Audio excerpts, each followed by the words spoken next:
Salut Stan. Salut. On va parler de l'épisode 3 de ton podcast aujourd'hui. Yeah. Oui, tu es bien plus que ce que tu es. Ah, merci. Moi j'avais déjà une question sur le titre, parce que le titre de cet épisode il me renvoie à un détachement en ce que nous pensons être, est-ce que nous sommes vraiment. Est-ce que c'est le cas à ton avis? Non, pas vraiment. Alors, oui, il y a une différence entre ce qu'on pense être et ce qu'on est vraiment. Mais tout comme il y a une différence entre ce qu'on dit être, ce qu'on pense être et ce qu'on est vraiment. Oui.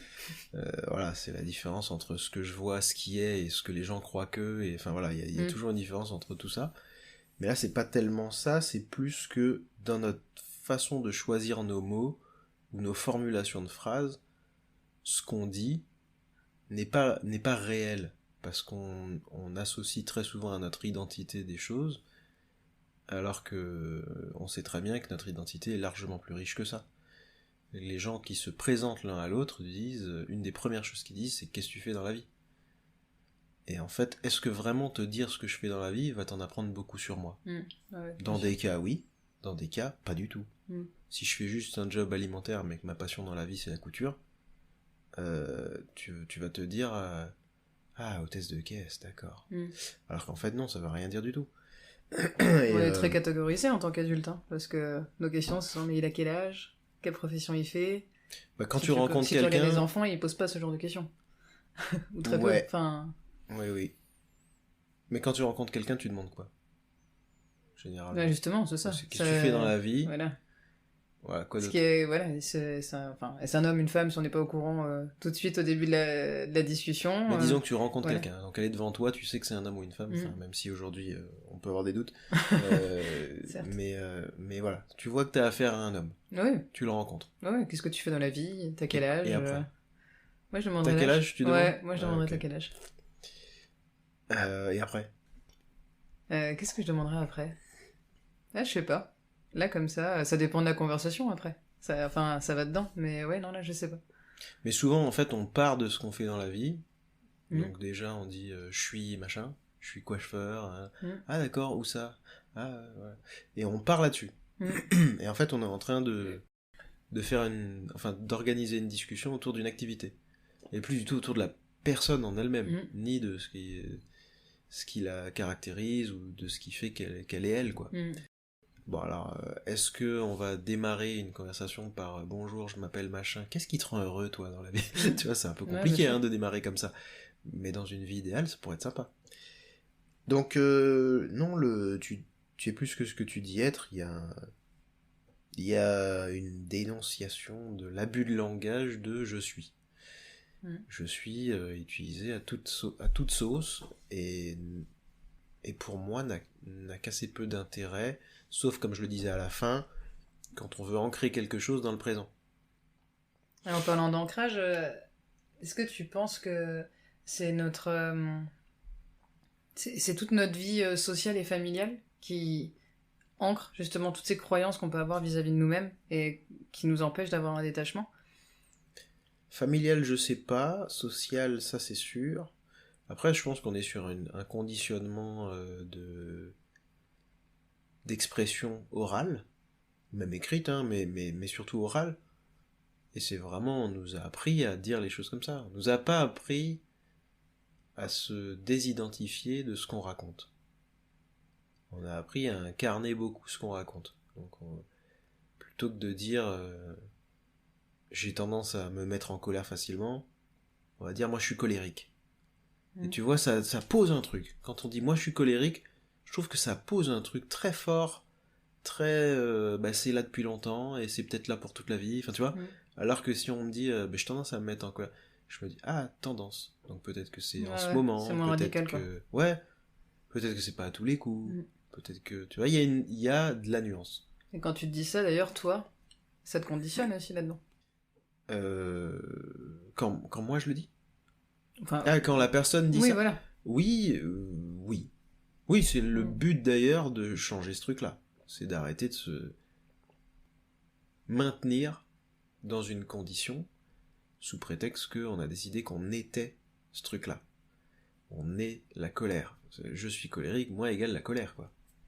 C'est pas le but quand on est dans une idée de changement, ou même quand on n'est pas dans une idée de changement, en tout cas c'est pas l'idée quand on a envie de se définir autrement que par un mot qui est très conceptuel en plus, parce que si on prend je suis colérique, c'est vraiment, on va penser à une personne qui a des difficultés à gérer ses émotions et qui, dès que ça lui va pas, va s'énerver. On va tout de suite penser à ça.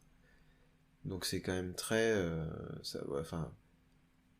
Du coup, ton interlocuteur aussi, lui, te met presque dans une case en disant, bah donc si on prend l'exemple de la colère, s'il est colérique, justement, il va avoir du mal à gérer ses émotions, donc peut-être que toi, tu vas te positionner différemment par rapport à cette personne. Alors oui, en plus, l'extérieur va réagir au je suis. Et peut-être même des fois par antagonisme. Donc il y en a qui vont dire, ah moi je suis calme. Je suis calme, est-ce que t'es calme tout le temps? Est-ce que t'es calme parce que t'es du genre à être calme? Est-ce que t'es calme parce que moi je suis colérique? Alors que si c'est... Enfin... Après quand c'est un truc positif, c'est moins embêtant. C'est ce que t'expliquais dans l'épisode d'ailleurs.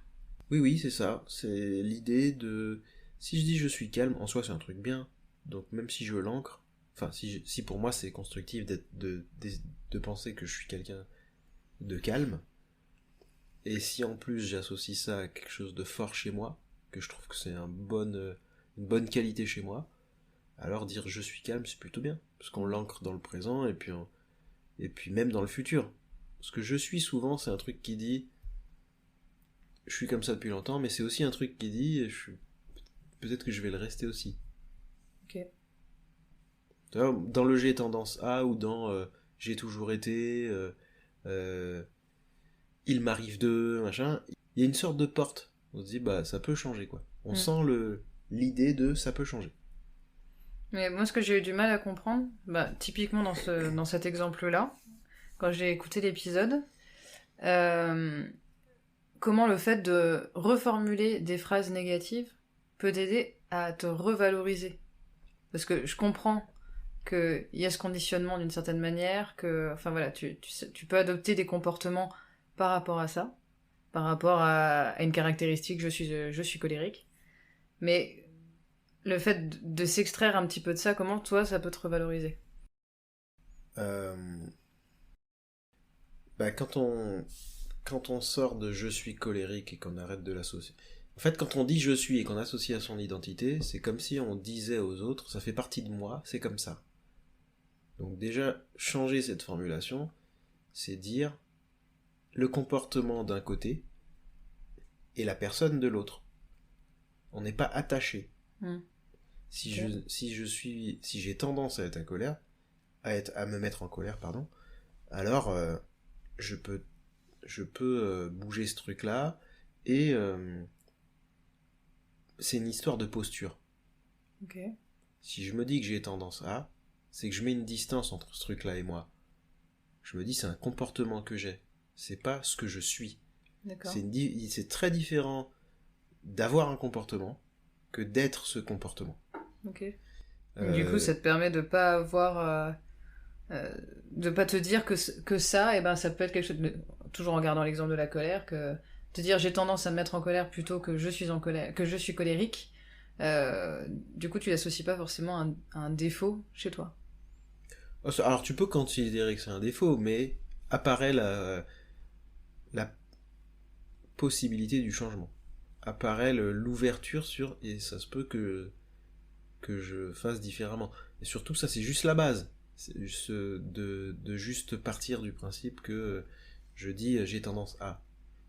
Mais si on part sur les autres étapes, il y avait l'idée de je travaille en ce moment sur moi-même, d'habitude je me mets en colère pour ce genre de choses là, en ce moment je travaille à être plus en paix avec ta machin. Tu vois, c'est l'idée de qu'est-ce que je veux à la place de ça. D'accord.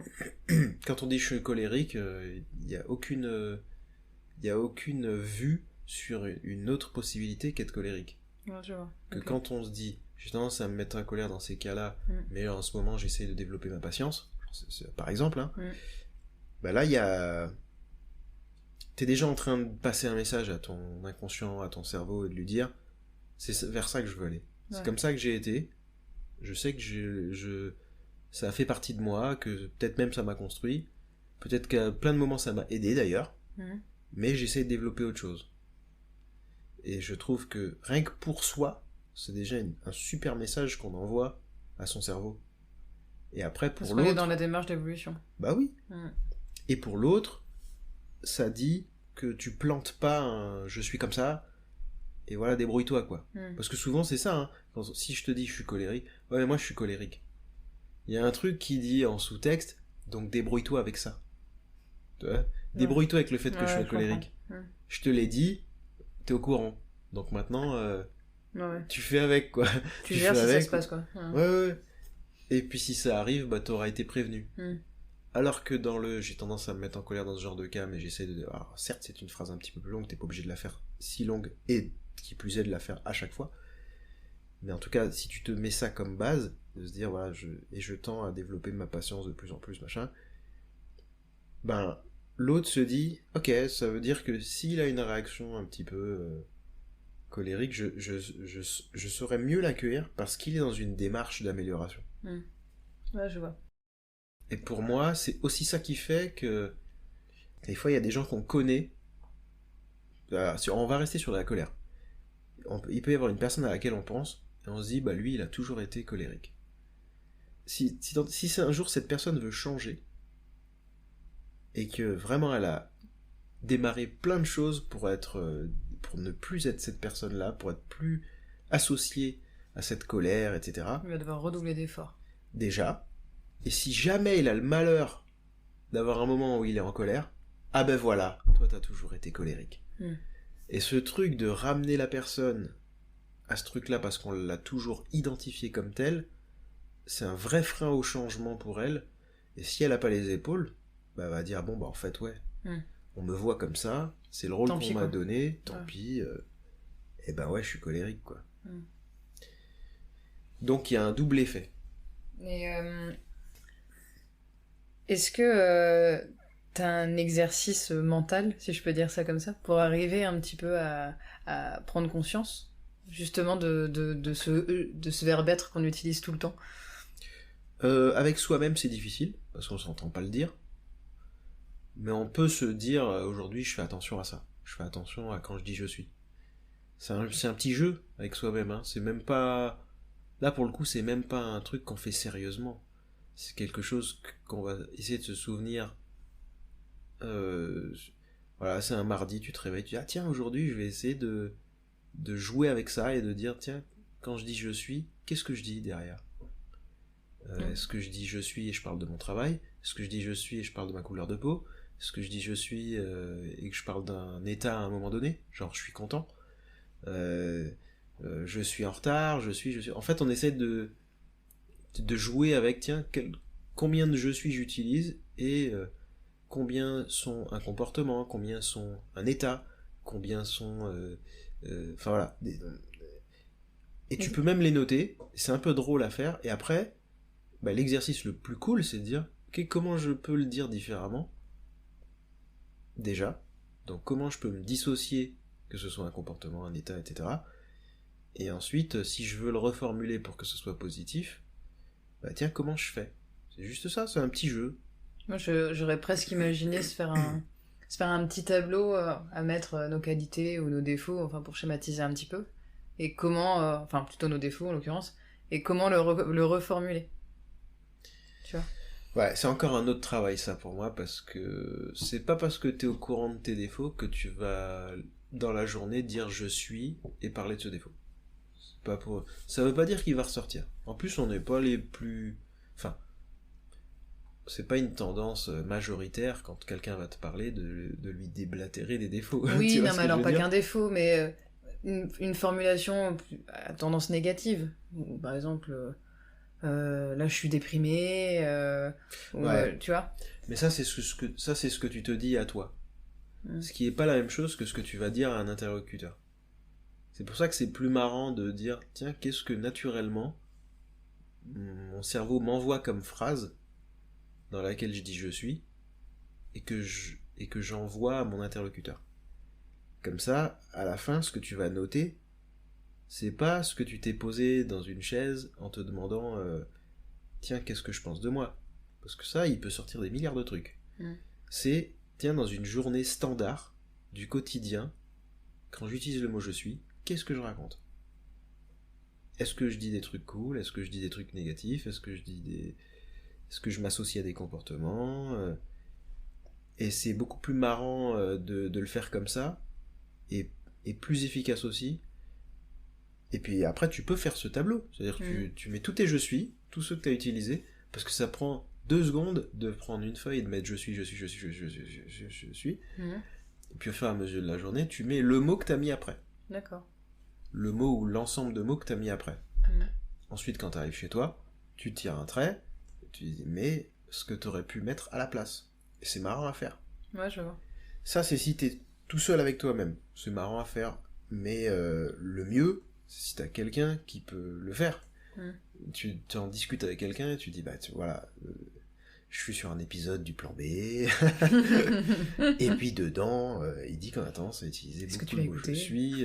Ouais, est-ce que tu l'as écouté? Si tu l'as pas écouté, je te résume en 2 mots, mais voilà, quand on parle de soi, on dit je suis, et on dit tel truc après.